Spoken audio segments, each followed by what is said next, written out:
কৰিছো আপোনালোক সকলোৱে ভালে আছে আলহামদুলিল্লাহ মইও ভালে আছো আপোনালোক সকলোকে মই মোৰ নিউ ব্লগলৈ পুনৰবাৰ স্বাগতম জনাইছো আৰু আহক আজি ভিডিঅটো ষ্টাৰ্ট কৰি লওঁ তো গাইস আজি হৈছে 24 নৱেম্বৰ আৰু আজি হৈছে বীৰ লাচিত বৰফুকনৰ জন্মদিন তো আজি আমাৰ কলেজত 400 বাৰ্থডে সেৰেমনি কৰা হল বীৰ লাচিত বৰফুকনৰ কাৰণে কেনেকৈ সেলিব্ৰেশন কৰা হল তো আপোনালোকক জনাম তো আপোনালোকে চাই থাকিব তো গাইস মই যিখিনি পাৰিছো সেইখিনি ভিডিঅ' লৈছো তো সেইখিনি আপোনালোকক দেখুৱাম কেনেকৈ আমাৰ কলেজত সেলিব্ৰেট কৰা হল আৰু আপোনালোকে কমেন্টত নিশ্চয় জনাব কেনেকুৱা হৈছে আৰু আপোনালোকে কৈছো যে যিসকলে সাবস্ক্ৰাইব কৰা নাই সেইসকলে মোৰ চেনেলটো সাবস্ক্ৰাইব কৰি ল'ব প্লিজ আৰু যিসকলে কৰিছে তেওঁলোকক মই ধন্যবাদ জ্ঞাপন কৰিছো আৰু আহক আজি ভিডিঅ'টো ষ্টাৰ্ট কৰি লওঁ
দুইতর পালরে তুলিবে কালোরা তুলিয়ে তবু পাখিতে একটু বলিলাম বিশ্বগতির স্বপ্ন লড়ি মাতৃক আদরিলাম ভারতীয় বলি জীব সাবরে তুলিয়ে তো মৃত্যু বলিলাম শহীদ প্রণাম তোমার শহীদ তুমি তো মৃত্যু বলিলাম শহীদ প্রণাম তোমার শহীদ প্রণাম তোমার শহীদ প্রণাম তোমার শহীদ প্রণাম তোমার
তো এয়া মেমে আমাক কবিতা শুনালে।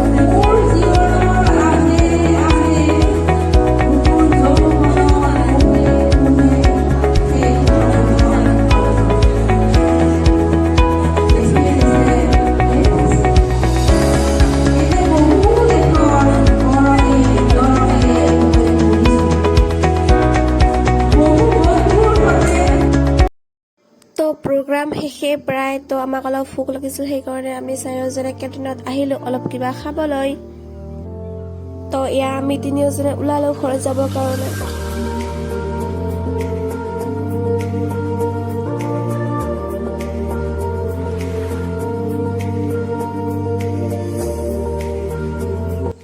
তো এয়া মই ঘৰ আহি পালোঁ।